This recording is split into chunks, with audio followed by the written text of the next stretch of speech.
Saudara-saudari, salam sehat, Tuhan memberkati kita semua. Kembali berjumpa dengan saya dan Romo Patrick Bagua. Selamat malam. Selamat malam semuanya. Pada kesempatan ini kita akan berbicara tentang kepemimpinan dalam Gereja Katolik, terutama Paus. Ya, kita tahu bahwa Paus Fransiskus sedang sakit. Semoga beliau cepat sembuh sehingga kembali menjalankan tugas pelayanannya. Kita semua bawa dalam doa.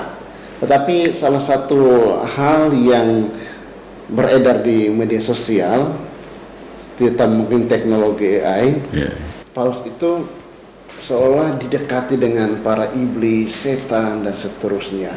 Dan itu saya tidak tahu motif di balik itu, orang-orang yang membuat ini ada motifnya apa. Mungkin Romo melihat hal itu. Saya pertama dalam cara pandang saya secara pribadi, ketika dunia informasi digital yang sudah begitu beredar semakin masif, memang hal-hal seperti simbolisme dan popularitas itu dua hal yang benar-benar dikejar. Jadi Paus Gereja Katolik, terutama Paus kita yang terkasih sekarang, Paus Fransiskus, memang menjadi semacam tokoh yang paling populer dan juga simbol kekuatan terbesar di dunia, yaitu Gereja Katolik itu sendiri. Nah, ini sebenarnya peluang bagi teknologi yang berdasarkan pada algoritma di sosial media dan sejenisnya, untuk membuat di satu pihak ada istilahnya meme dalam internet, itu sesuatu yang bisa menjadi viral, meledak dalam viralitas. Jadi orang sebenarnya menggunakan ini dengan kontras antara tokoh sepopuler dari Paus Fransiskus dengan simbol Gereja Katolik yang begitu besar dan humor-humor yang absurd. Humor pertama biasanya dimaksud untuk humor yang absurd, itu memang menarik, memompa viralitas sebuah teknologi dengan menggunakan tentu saja bantuan AI sekarang. Jadi bagi mereka yang mengenal sehari-hari menggunakan AI, mungkin ini bukan sebuah tidak begitu mengganggu. Tapi umat kita yang sederhana memang sering kali bertanya kepada saya, kenapa bisa terjadi Paus sering disejajarkan seperti apa dengan ular, dengan malaikat iblis yang bertanduk dan seterusnya. Saya bilang, di internet kita tidak bisa membatasi semua orang. Ada yang bertanya kepada saya, kenapa misalnya dari Vatikan tidak mengeluarkan hukuman bagi saya? Tidak bisa.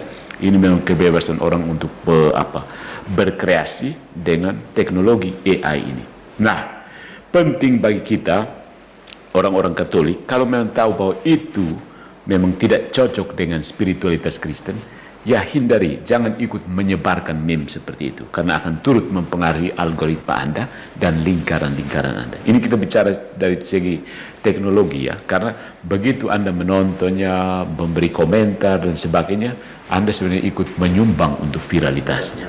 Jadi sebaiknya, misalnya sebagai orang Katolik, untuk menangkal informasi yang seperti ini, kita tidak bisa saja meminta orang lain yang melakukan. Kita sendiri sebagai user dari teknologi ini berbuat sesuatu. Misalnya, mari kita memilih untuk menyebarkan misalnya gambar-gambar yang lebih bagus. Ada AI juga yang memuat gambar-gambar yang bagus seperti Santa yang berdoa, Bunda Maria seperti ini. Ada banyak misalnya viti-viti dari Brazil itu sering menampilkan bagaimana Bunda Maria menjaga dan Yesus putranya, atau bagaimana Yesus dengan Santo Yosef mengerjakan kayu dan tersebut.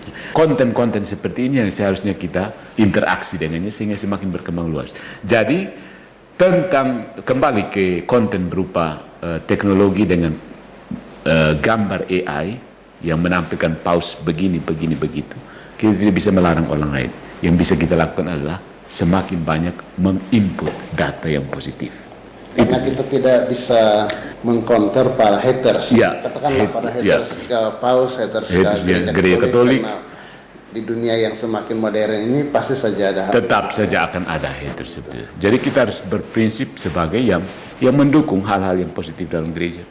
Bagaimana kalau umat yang melihat hal-hal begini, mereka tergoncang iman? Bagaimana? Nah, inilah tugas kita yang sudah seperti saya dan Romo Alphonse, kita semua yang tiap hari berkecimpung dengan teknologi seperti ini, para desainer yang sering menggunakan digital fotografi atau digital drawing, itulah tugas kita untuk menjelaskan kepada umat bahwa, atau umat yang sederhana, bahwa memang ada orang yang memang dia tidak suka dengan paus dan gereja Katolik. Jadi akan membuat hal-hal seperti itu untuk mempengaruhi kita. Nah, berikan pengertian kepada dia bahwa kita tidak harus ikut mereka. Mungkin sebaiknya juga kita mendoakan orang-orang seperti ini agar mereka juga bisa menemukan kebenaran yang sejati. Ya, itu saja dari saya. Baik, terima kasih Romo Patris.